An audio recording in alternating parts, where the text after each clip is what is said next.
Hello, everybody, and welcome. On behalf of the CVU School Counseling Department, myself, Fern Aguda Brown, and Susie Moakley, we're both school counselors with CVU. We want to welcome you to our event this evening.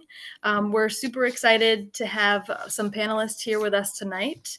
And the purpose of tonight's panel is to help students and families learn more about pathways and training programs that lead to various high-demand careers in Vermont and nationwide. We are super fortunate to have four panelists with us tonight.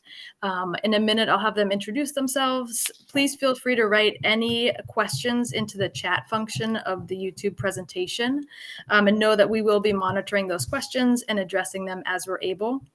We have a list of questions that we will ask the panelists, but first we'll have the panelists introduce themselves with their names as well as their positions and where they work and a little bit about themselves. So if we can start with Lily. Hi, everyone. My name is Lily. I am currently a carpenter working for Bird's Eye Builders. I also am an educator through Vermont Works for Women and the Waterbury Makersphere Woodshop. I got my start in carpentry through Vermont Works for Women Trailblazers program that got me some education, some in-the-field apprenticeships, and I love what I do. I love working in the field, and I love to share with everyone how exciting the trades can be. Thanks, Lily. And Tom, if you can introduce yourself. Good evening, everybody. I'm Tom Cheney. I'm the Executive Director of Advanced Vermont, and we're really focused at Advanced Vermont on ensuring that Vermonters are able to see and then ultimately pursue the career and education pathway that best fits their goals and needs and hopes and desires. I've been in this space for, almost 8 years. I also have a history in working in government, both in the federal government and state government. And I've got 3 kids who may be flying around here at some point today, and they're the rest of my life. Great to see everybody today. Awesome. Thanks, Tom. And Michael, if you can introduce yourself. Sure. Thanks, Fern. Hi, everyone. My name is Mike Keogh. I am the Director of Workforce Development for the Community College of Vermont. I'm doing this for about 15 years now, and I came here primarily to fundamentally change higher ed. My job is to work with businesses around the state in healthcare and manufacturing and finance, and to really understand what kinds of occupations are available and to develop short-term alternative training programs so that we can access those high-wage occupations. And I'm happy to be here. Thank you, Michael. And Sarah, could you introduce yourself? Sure. Yes. Hi, everyone. My name is Sarah Knight. I am with the Vermont Department of Labor Workforce Development Division, and specifically the apprenticeship director for the state. So we are the state registration agency to recognize sponsors, whether they're employers or groups of employers who build and offer apprenticeship programs to train new employees and incumbent workers. I've only been in this role a little under a year, but I come from 25 years as an educator and career in tech ed, which is really where I fell in love with apprenticeship. I had a lot of students go on to the more traditional electrical and plumbing apprenticeship programs. And so now working in the state, we can continue to kind of grow into new and exciting industries beyond just the construction industry. Great. Thank you, Sarah. And Susie, can you introduce yourself? Sure. My name is Susie Moakley. I am one of the school counselors at CVU, and I work with Vern in the Direction Center. Great. Okay, so for our first question, we have, so for a student who is not interested in a traditional 4-year degree directly after high school, what options exist for training and careers? Well, I think we can all speak to this. I'll just start by saying there are more options available now than have ever existed before. It took me 12 years to get my undergrad. And during that time, I had very little to show for it. And to be candid, I was about 6 credits shy of my accounting degree before I realized I didn't want to become an accountant. And so that has resulted in folks like ourselves in developing a lot of new programs. One that I just want to highlight is what we're kind of calling the work first model of education. And we developed something called the Career Pathways Entry Program. And the idea is before you enter a 4-year program or a 2-year program, you're still in this sort of exploratory phase. So we've developed pathways for you to explore industries like manufacturing, like healthcare, like human services. So you might have a general sense of the path that you want to explore. And so this summer, we have this 6-week pre-employment exploratory experience. And what'll happen in those 6 weeks is you'll get 3 college credits, you'll get 1 or more industry recognized credentials, you'll get 4 weeks of job shadows with local employers. And you won't just be shadowing entry-level positions, but you're going to shadow those higher level, more aspirational positions. So you can start thinking about the career paths that might exist for you. On top of that, we'll pay you $560 to go through the experience. So this summer, for those of you that might be looking to look at careers and alternatives to the 4-year path, I think this might be a good option for you. The best part, well, there's lots of best parts, but the best part is once you've done that job shadow, and you say, okay, I really like this employer, the employer likes you and they hire you, we'll continue to upskill you and we'll pay for your apprenticeship or earn and learn program. So you'll be earning a salary, you'll be developing your career, and you'll be learning the technical skills to advance in that career. And most of the employers that we have on our website also offer tuition assistance. So after we stop funding through our grant, the employer will continue to fund your education so you can continue in advancing your career. So that's just one option. I'm sure the other folks here have other options too. Thanks, Michael. And just a clarifying question, what ages are eligible for that summer program? That's a great question. It's not really age specific, although people should be ready to work. It is really a work program. So I think it's great for people who are just about to graduate and are interested in starting that career. We have other options, I think, for students to explore prior to graduation. But just thinking about the alternatives to the 4-year degree, once you've completed high school, this could be a great option for you. And that would allow you to not only start working, but sort of shift the cost of higher ed from yourself to the employer. Michael, that's really awesome. I wish that I had had a program available to me like that when I had been sort of at the end of my high school career. I did end up going to college for about 1.5 years before I sort of then figured out this isn't really what I want to do. And I bet if I really sort of looked back and took some time during my high school career, I probably, if I knew there were more options out there, I think I definitely would have explored them instead of sort of just being funneled through the college system that everyone else around me was doing. Instead, I sort of took the long way around. And I would also say that, like, it doesn't necessarily matter what you do right out of the gate because there are so many transferable skills. I think people get really bogged down about trying to decide exactly what they're going to do for the rest of their life. And skills trainings like what Michael was talking about are awesome because you can just try something out. A lot of times I'll say it doesn't have to be forever. It can just be for now. And then you can take anything that you're doing for now and use those transferable skills later on. You know, even something as simple as I worked as a barista for 3 years.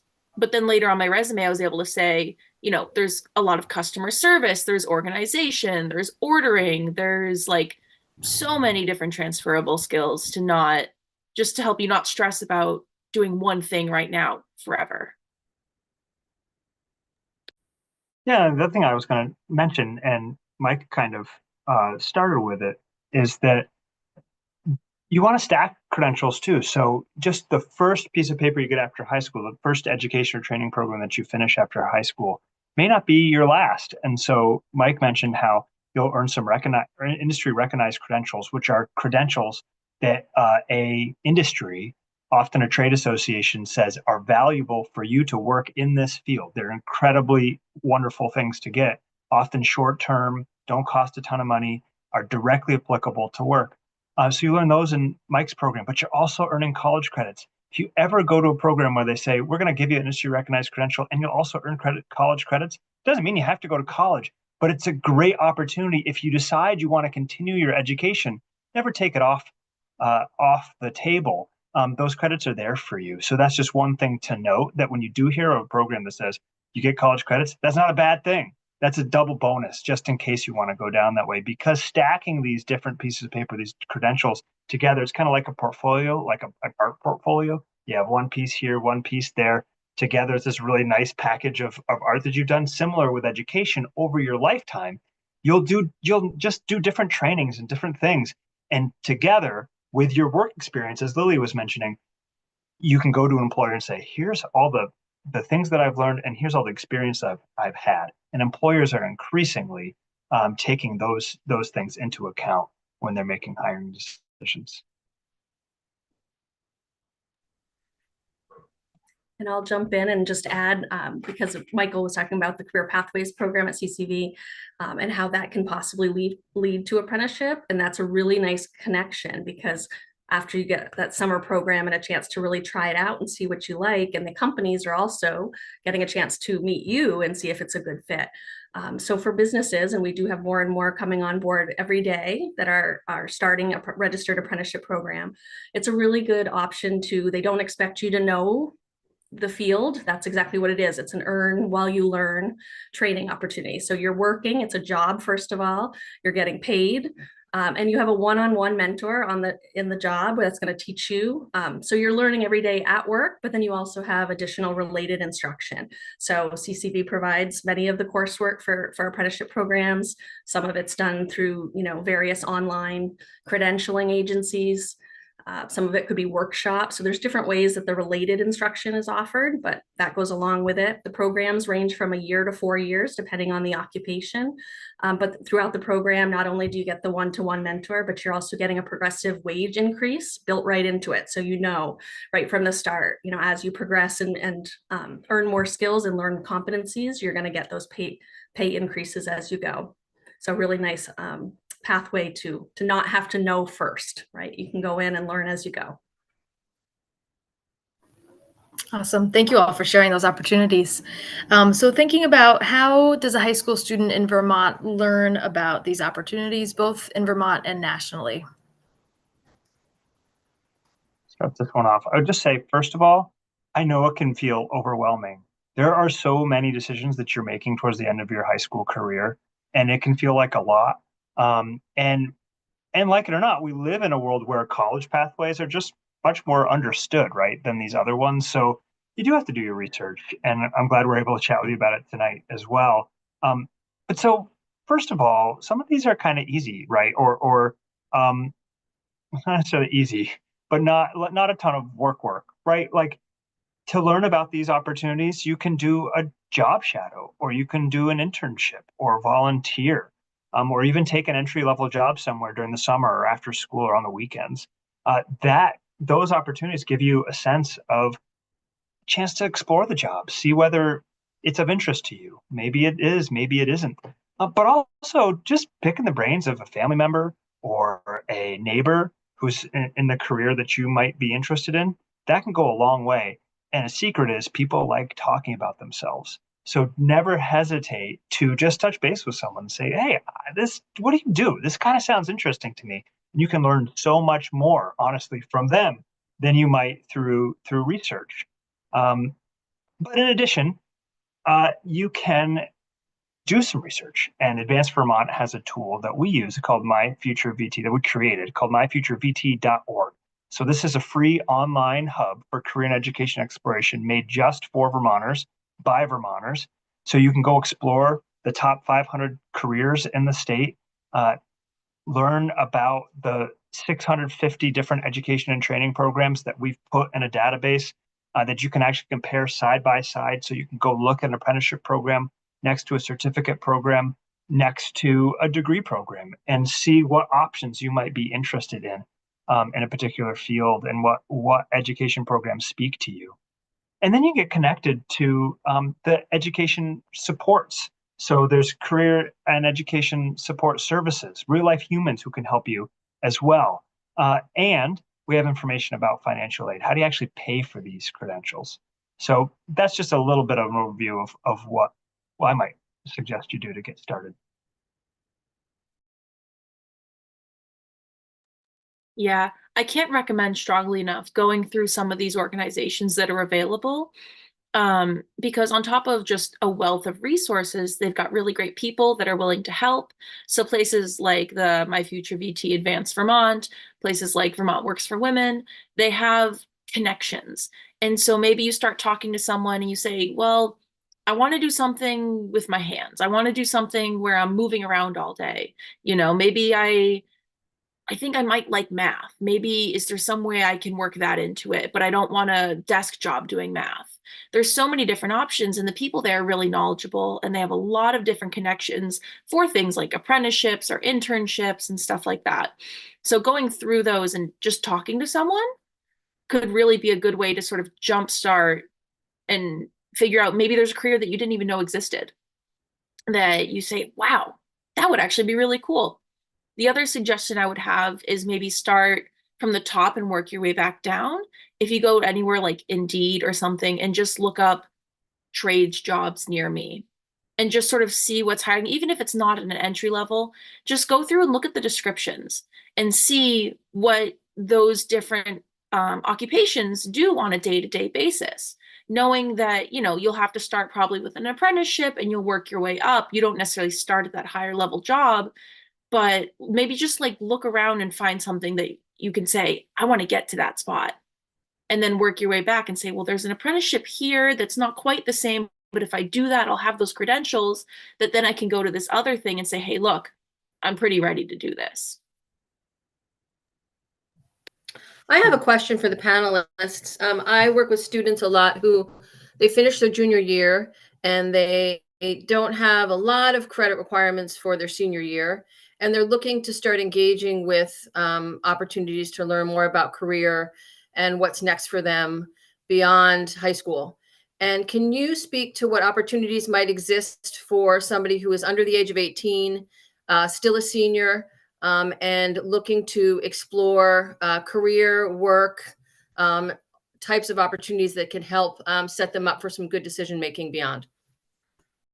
Well, I'm going to shamelessly plug my future VT again, just before I get into my soapbox piece here. It is a complex web of options. There are a lot of options. So Tom and his team do an amazing job pulling together all of those resources into one repository, and that is updated regularly. So I can't stress enough how great that is.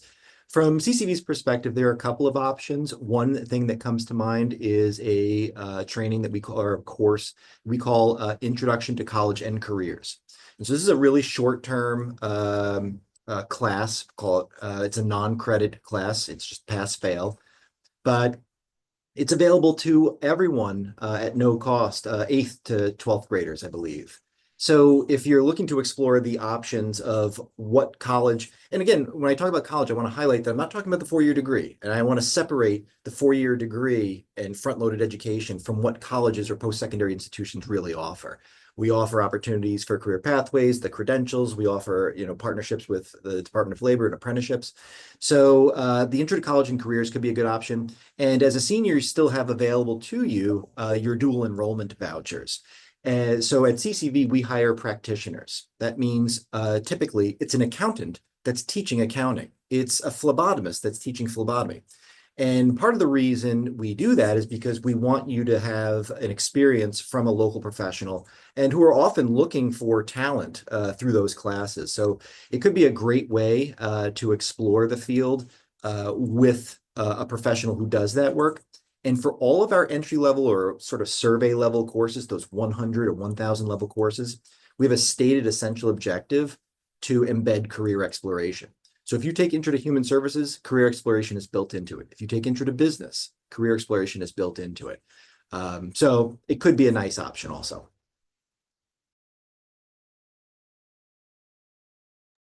Yeah, getting started, if you are a 10th grader, looking at what you're going to do in 11th or 12th grade, or 11th grader thinking about what you might do in 12th grade, CTE is a great place to go. So your local career and technical center is, and I believe you guys go to probably Essex and Burlington. Those are great places for you to go and test out a career. You actually don't have to continue in that field after you get your education at the CTE center, but you graduate with credentials almost always. And you have some real life skills and opportunities to apply those skills before you graduate and to test it out. While you do that, there's an opportunity to earn college credit if you want. Like I said, it never hurts through this program called Fast Forward.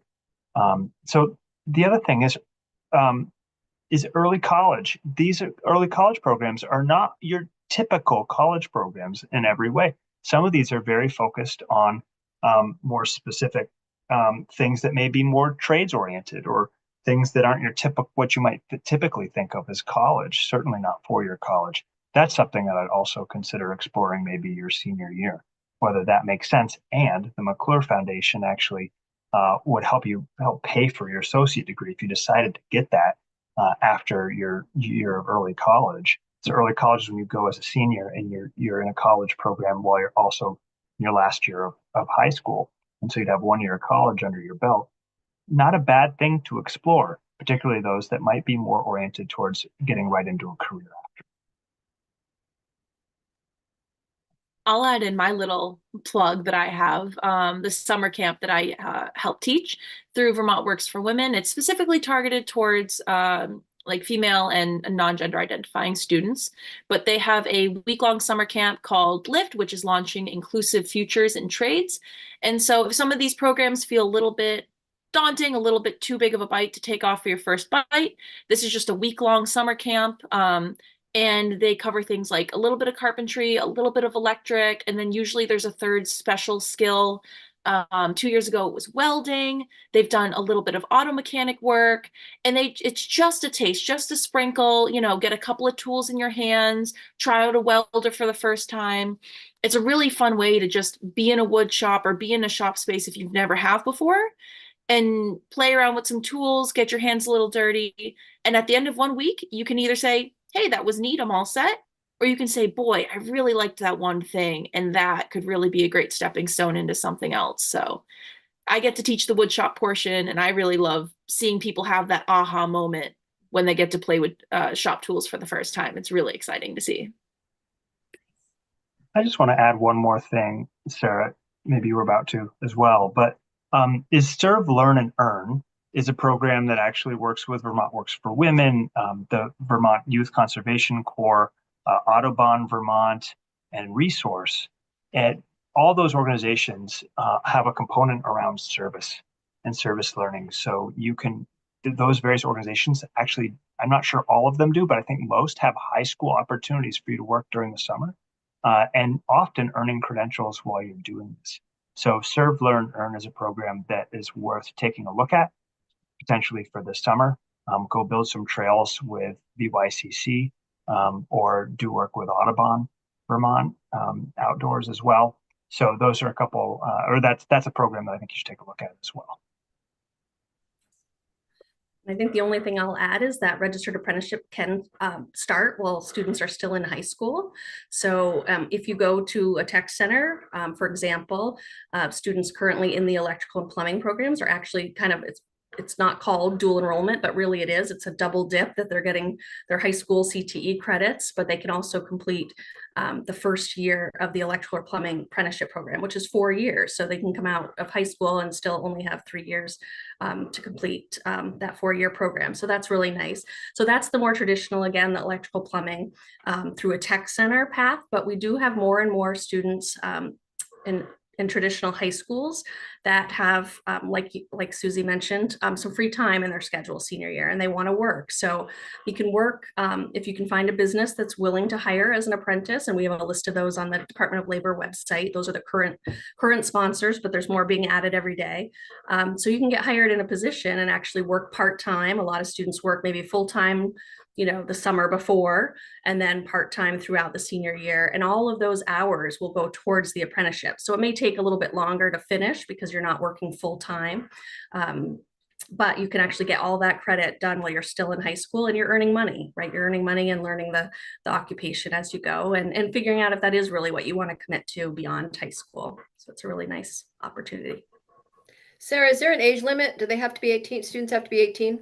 Nope, you have to be 16 to be a registered apprentice. Sorry. And actually there's actually a bonus, because if, say, you wanted to work in a construction field, which is considered a hazardous occupation, so there are a lot of restrictions in child labor laws that are generally for under 18. So if a 17-year-old wanted to go and work in construction over the summer, the company cannot have them do some of those tasks using power drills and saws and so on. However, if you are a registered apprentice through the state program, you actually are exempt from those. So you actually can do a little bit more, making you more valuable to employers. So it's a nice way that apprenticeship allows you to do more hands-on work before 18.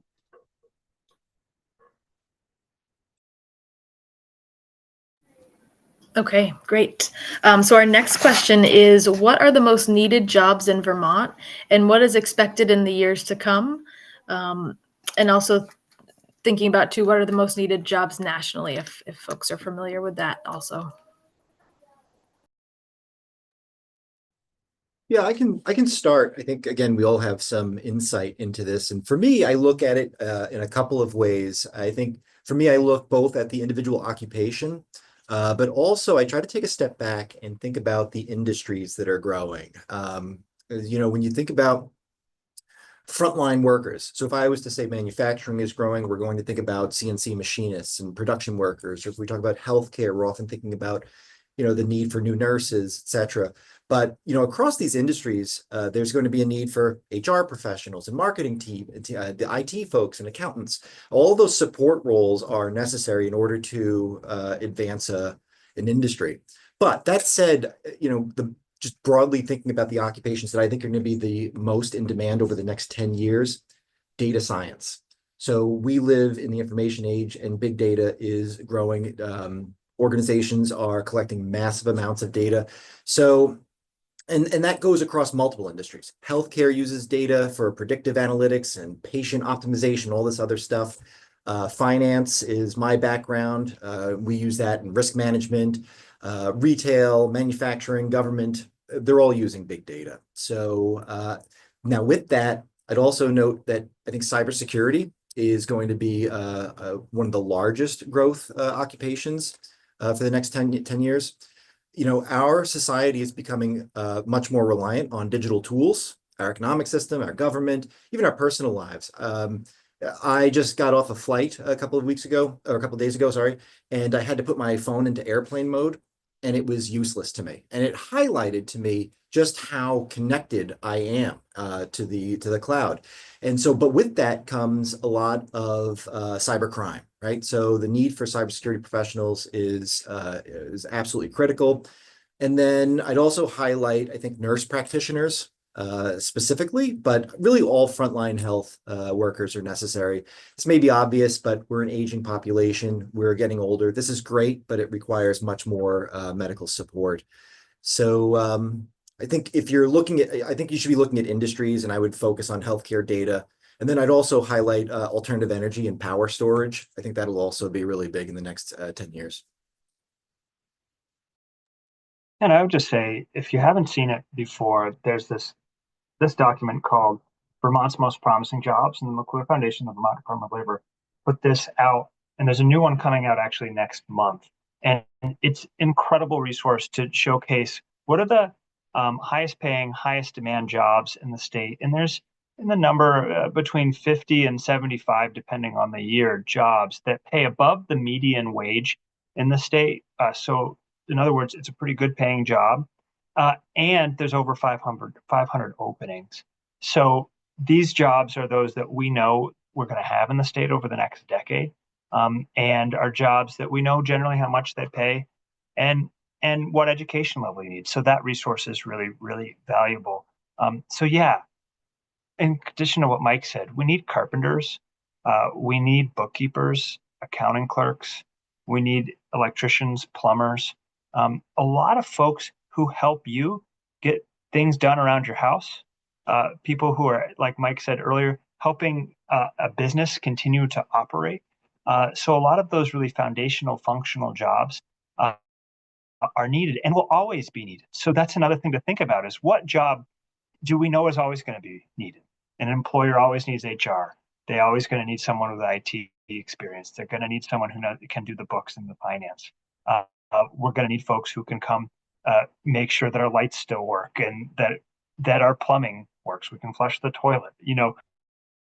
All those things are incredibly important and won't go away. And so to talk nationally really briefly, I would say most of the careers that we've noted, if not all of them, are also the careers that you're going to need nationally. There are some differences regionally. You may have places where they are doing oil drilling or fracking. There may be places where they are building the oil pipelines. I don't know why I went straight to energy, but those are some examples of where we may not need those quite as much in Vermont. But those bread and butter jobs, you're going to need nationally. So no matter where you want to live, those are skills that you can transfer from place to place.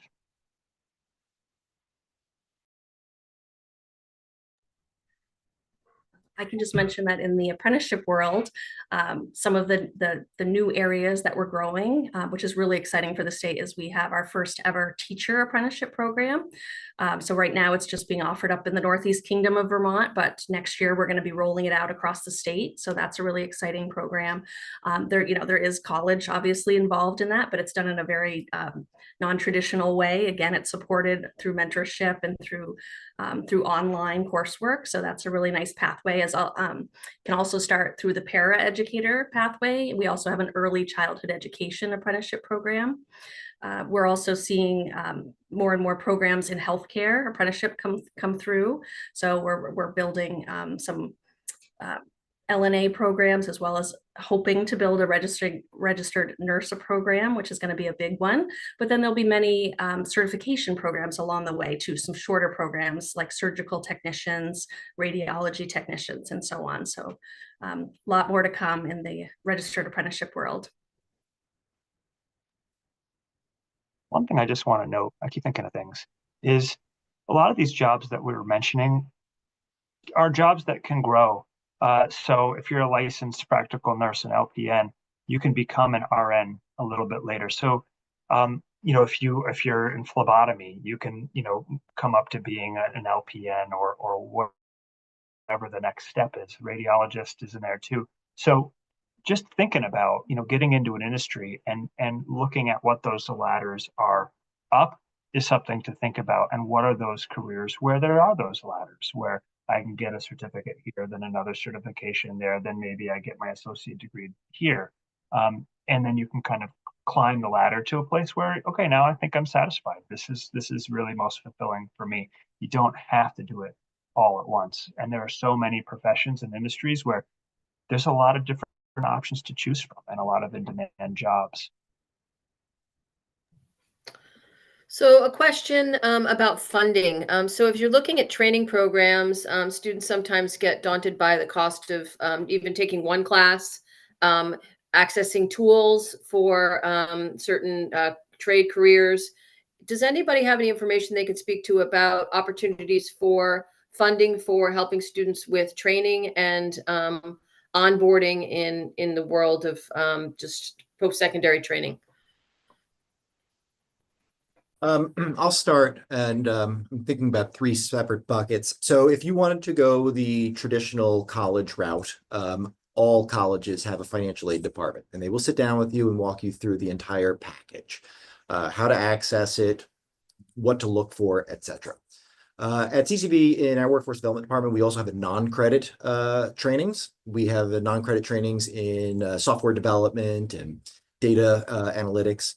And that has a whole separate series of funding opportunities that exist. Again, much like in our credit side of the house, we'll sit you down with a financial aid person who will walk you through the entire package. But shameless plug, the Career Pathways program that I was talking about is fully funded through a federal grant we have for the next 2 years at a minimum. So if someone was interested in using CPEP, or the Career Pathways Entry Program, as an exploratory option, again, that is fully funded both at the exploratory level, and again, we're paying people to do that, and whatever upskilling happens after they get hired along with those wages. So, I think everybody in the post-secondary world that offers any kind of training is going to walk anyone interested through the financial aid process. You don't have to come in knowing anything. So I think that's my takeaway.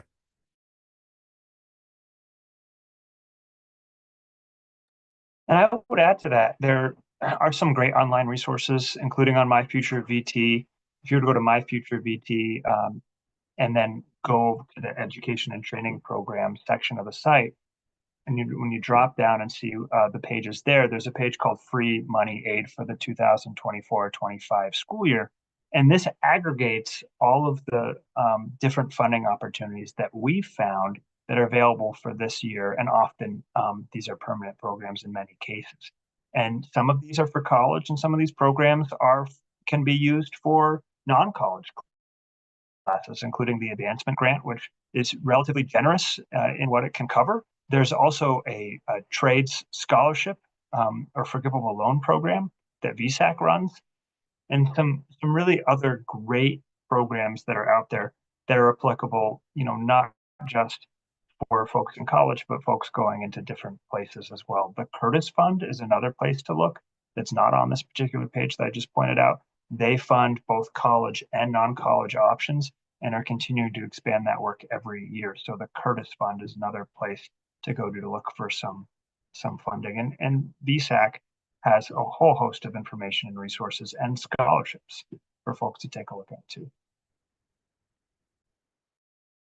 There's never been more money than now to pursue your education and training. There literally hasn't, and more every year, there's more funds available for non-college options. The state's taking it very seriously.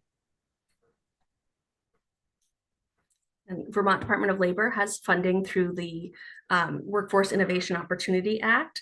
So I know we're going to give some resources at the end of this session tonight, but some good connections are our Vermont Department of Labor. We have 12 different career centers around the state. So probably the nearest one for many of you is in Burlington.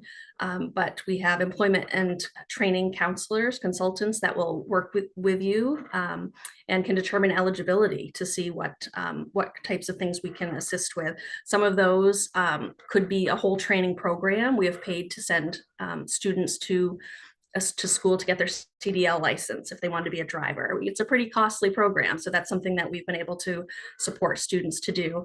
In an apprenticeship program, generally, much of that is paid for by the employer, but sometimes it's as simple as, I want an apprenticeship in construction, but I need steel toe boots and I need some basic tools to get me started, and we've been able to support some of those needs. So not only pay for the training itself, but some of the, the wraparound services, help with transportation if that's an issue.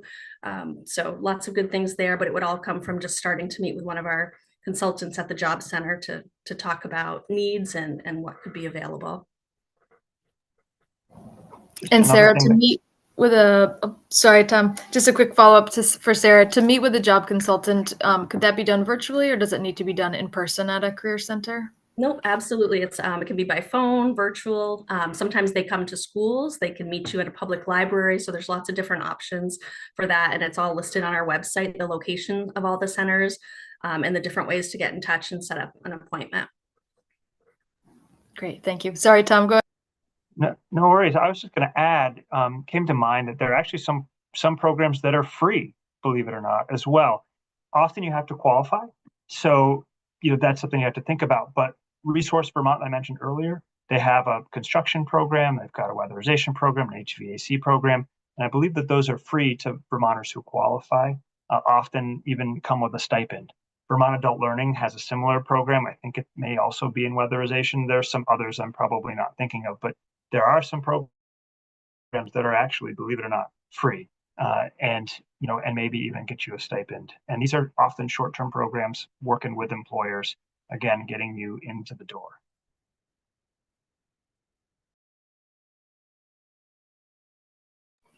So for students thinking about the different industries and different careers, do you all have any additional tools that students could use to sort of figure out what path could be a good fit for them?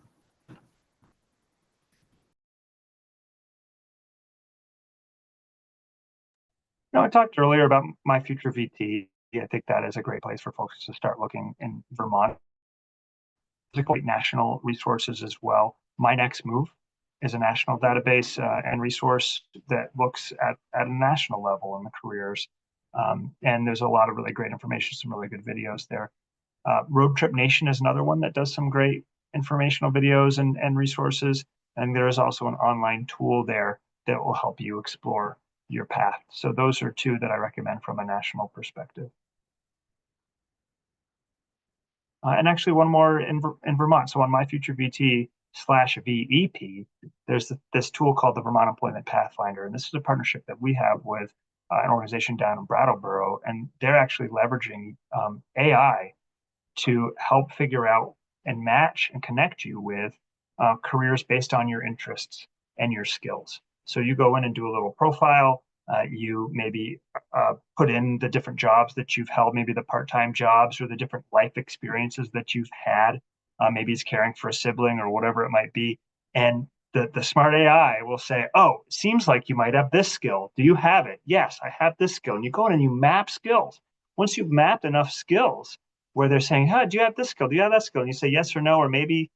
And then from there, it says, well, this career might work for you. Maybe this education program will work for you. And this is a new tool. And so more employers are getting involved in this, but eventually there'll be a bunch of employers listed right on that tool with jobs. And then the AI may say, hey, maybe this job is actually, this actual job may be a good fit for you as well. So that's a new tool available to Vermonters that leverages technology to help connect your skills to a potential pathway.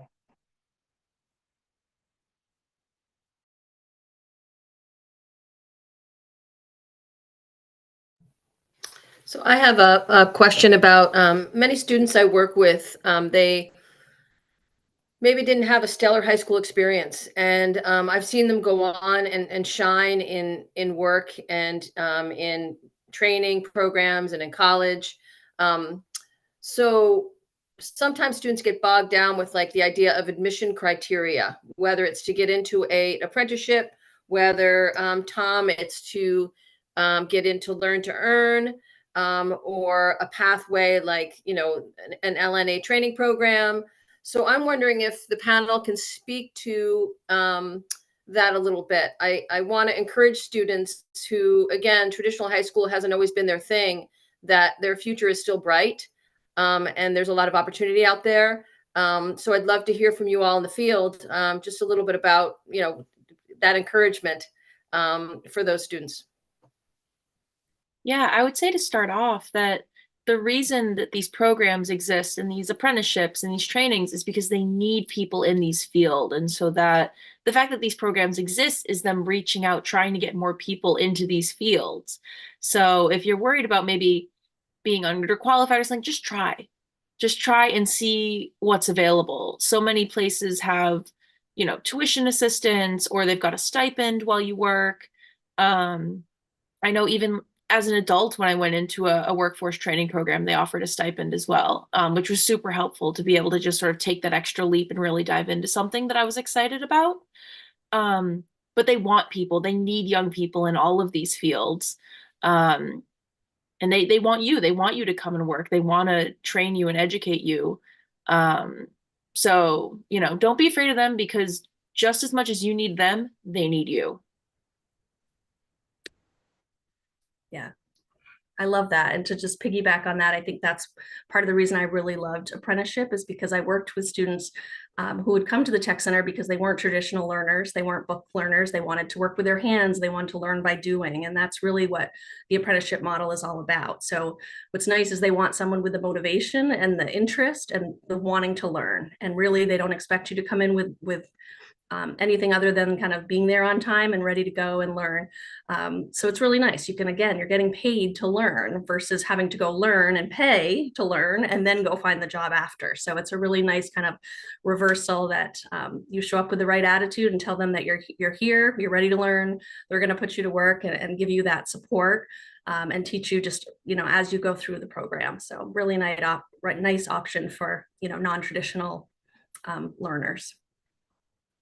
If it makes anyone feel any better, I did terribly in high school. And growing up in an immigrant family, I was the first one to go to college. And so there was a lot of pressure on me early to succeed in college. And so I went to college right after I did poorly in high school. And then I did poorly in college and failed out multiple times. And so it wasn't until my mid-20s when I started to discover my career passion, my path, what I wanted to do. And I was able to sort of marry education with that career path. The point is in high school, it just felt too amorphous. It felt like it was disconnected from my life goals, and I didn't really understand why I was there. But as things progressed, I started to realize how it all sort of connected. And then I got excited. And then I got excited about learning because I was applying it.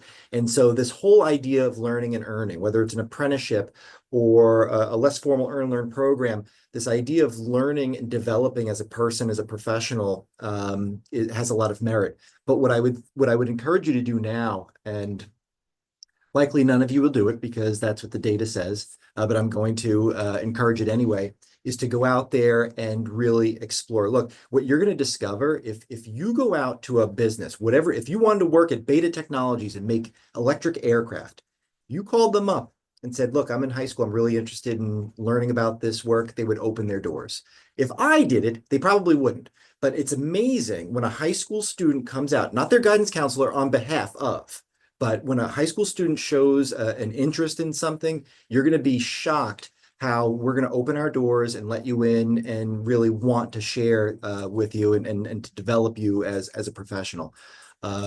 So now is a great opportunity for you to do that, but it definitely takes a lot of courage, and you have to be willing to, you know, be turned down once in a while. But more often than not, people will really let you in and give you those opportunities to explore, to do a job shadow, and kind of walk you through the process. So please do take advantage of that if you can.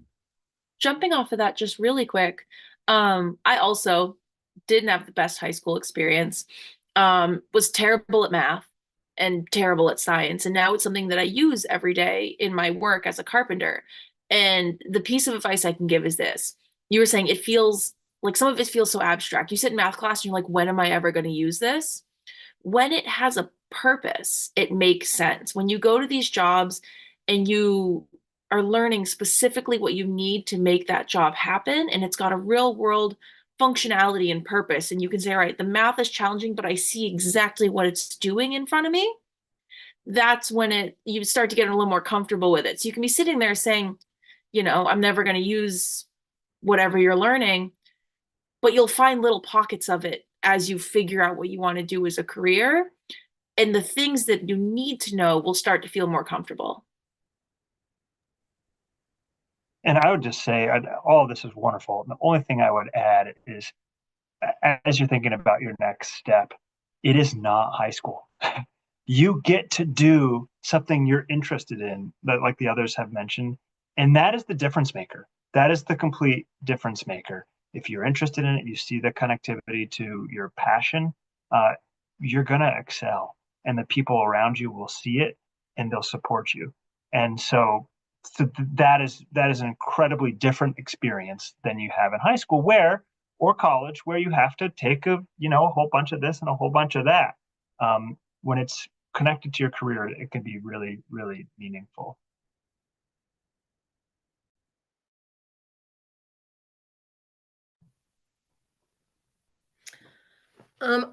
Curious about programs around mentorship. If somebody's looking to maybe talk to people in the field, not necessarily commit to a training program or apply for an apprenticeship, but they just want to learn more. Is anybody aware of any mentorship programs, job shadow programs, opportunities to explore, talk to people, gain an understanding of the day-to-day in a particular field?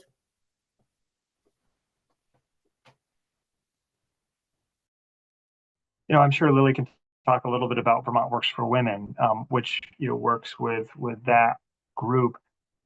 I can't name a ton of really organized efforts outside of Vermont Works for Women, or these service learning programs that I talked about earlier. Really, what you need to do is, like Mike said, is to put yourself out there. Maybe you work with your work-based learning coordinator, or work with Susie and Fern, and they can help you to think about, who are the employers in the area that maybe I can connect. Help you craft an email to them to ask them for a job shadow. On My Future VT, we actually have some language that you can yank, copy and paste, and put your name, fill in the gaps. But we have some template information, or a template that you can use to try to make it a little bit easier. But the hardest thing is just to make the ask. But it gets easy after that. They'll get back to you. Folks are interested. There are 2.5 open jobs. It's more than 2.5 jobs, open jobs for every unemployed Vermonter. So there are opportunities waiting you, and and folks want to talk about those opportunities. So yeah, you got to put yourself out a little bit. There's not a lot of great programs, though maybe others can think of a couple that I can't. Yeah, I can speak to Vermont Works Women, has a really great database of information surrounding the trades, just in general. A lot of our teachers that come in do currently work in the field. We've got some really great carpenter teachers. We've got some really great people who work in electrical and plumbing and solar.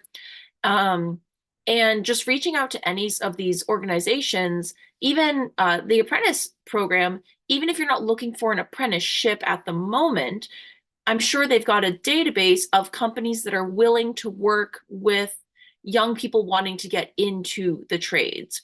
And so you could reach out to them and say, hey, I'm not looking for trades at the moment, but you have somebody that I could ask, any sort of, like you were asking about mentorship and stuff like that. These programs that are set up, even if you're not looking to utilize the immediate services they offer, are banks of resources that I would really recommend. My experience in Vermont Works Women was that I got help updating my resume. I had worked in a coffee shop for 3 years, and now I'm trying to jump into the trades, and they were able to help me rewrite my application and stuff so that it could be a little bit more applicable towards the trades. They have just a wealth of knowledge, and companies, like good companies that really want to work with people and help people get into these, alternate career paths. And so going to anywhere, even the resources on Advance Vermont, the apprenticeship program, just use them as a sounding board or see what other resources they might have that aren't necessarily listed, since they work with all these companies and organizations. You can go ahead, Sarah. Sorry, I was just going to say that again, if you connect with one of our employment and training consultants at the Vermont Department of Labor job centers, they have really good connections with local employers in the area that they could help connect you to. And one program I didn't mention is that we actually offer a work experience program. So it's a really nice incentive that Department of Labor would actually hire you for a short time, pay your wages. It is at minimum wage. It's not a lot of money, but that way we can go to a business and say, would you let this person come and work for you for 2-3 weeks and put them to work and let them see what this is all about. So it's no cost to the employer. So why would they say no, right? It's free employment for them. It's a potential employee, and it's a great way for you to go in with no commitment, but it's just a nice way to try it out and earn a little bit. You'll earn minimum wage and get to see if it's a good fit for you. So again, those same consultants at the job centers will help you make those contacts and decide what you might want to try out. And then I'd also add just some of the larger institutions. So I think about healthcare. We've got UVM Health Network and Dartmouth Hitchcock offer dedicated job shadow programs because they have a dedicated workforce development department. Many state agencies offer sort of structured job shadows. More locally, some of your larger firms, I'm thinking of Beta Technologies, does have a job shadow program. They often partner with high schools to deliver that, but I think they are such a progressive company, and they're much more willing to take that phone call and give an individual a shot. So I wouldn't discount that. And then again, shameless plugging of the Career Pathways Entry Program, which embeds job shadows, and we pay you to do it. And we're shadowing oftentimes in multiple companies. And so just food for thought there. But I think Tom mentioned this, maybe Lily also, but do not hesitate to call that company. Don't wait to see what's available. Go out and take what you want. Call that company that you want to work for and say, I want to work here. I'd love to shadow somebody and get my foot in the door, and that is going to be a real game changer. So even if they don't have a formal program, I really think that we're in a job market now where if someone really demonstrates interest, there's going to be a much larger, higher willingness to support that person in their career goals. Thank you. We have about 5 minutes left, and what I'd love to do is have each of the panelists go around to each of the panelists and give advice to your younger self. If you were a young person just sort of launching in high school or about to launch, what advice would you give your younger self? Thank you. I'll jump right off the bat. I would look at myself and say, you already can't sit still in class and you love doing things with your hands and being active. Don't spend the year and a half trying to get a degree to get a desk job. I would have loved to have jumped into a trades program so much earlier than I really did. And so, you know, look at your life now and just think about where you want to be in 5 years, whether it be on a desk, on your feet, and start thinking about the lifestyle of work that you want, not necessarily the job itself, but the lifestyle of job that you want, and try to let that guide you. Because if I'd listened to that years ago, I would have had a much easier path to get to where I am now.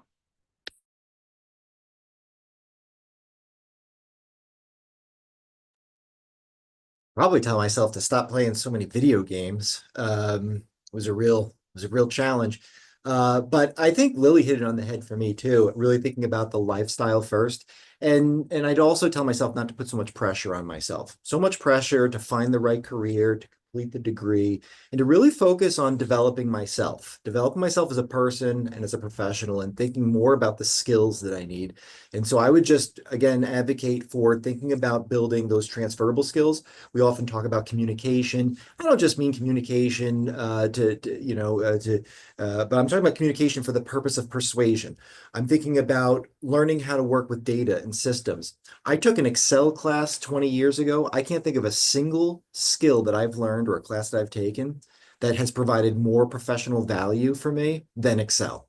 And so think about those transferable skills, focus on that, and let the career, kind of develop over time as it goes, and don't put so much pressure on yourself.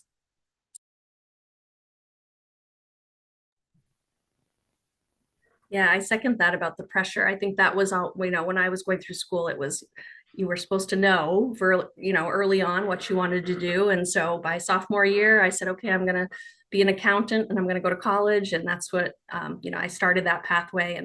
And for me, I think, even a gap year would have been really helpful for me to get out there and work a little bit first. Jumping right from high school to college, 4 years was tough. And then I did get out and I had the degree, I had the piece of paper, but I didn't know where to go from there.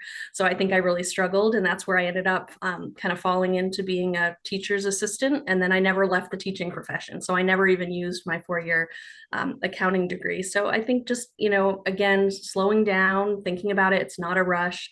And it's okay.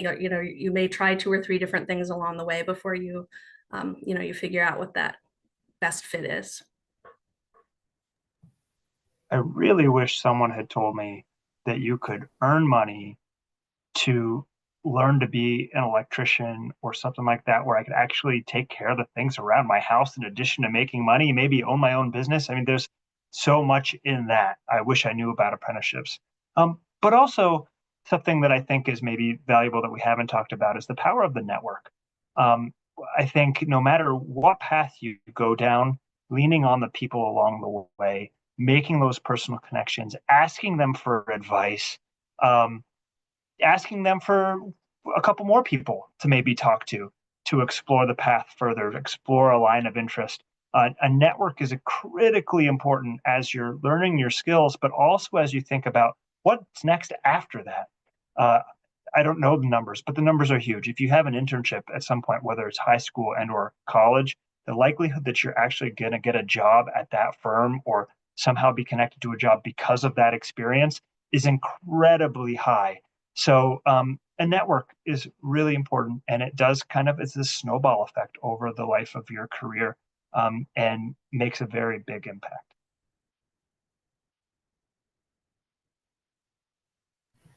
Excellent advice across the board. All right, so that is our time. We just want to give a big thanks again to our panelists. Thank you so much for joining us and for sharing information and pieces of your life with us tonight. And we will have some information on the YouTube link. It will be posted on our website, recorded and posted. So some of the websites and resources that were referred to in tonight's presentation will be linked there. And thank you all so much for joining us. The link will be posted on the CVU Direction Center homepage if folks want to access this after this evening. Okay, have a great night, everybody. Thank you. Take care, everybody. Thank you.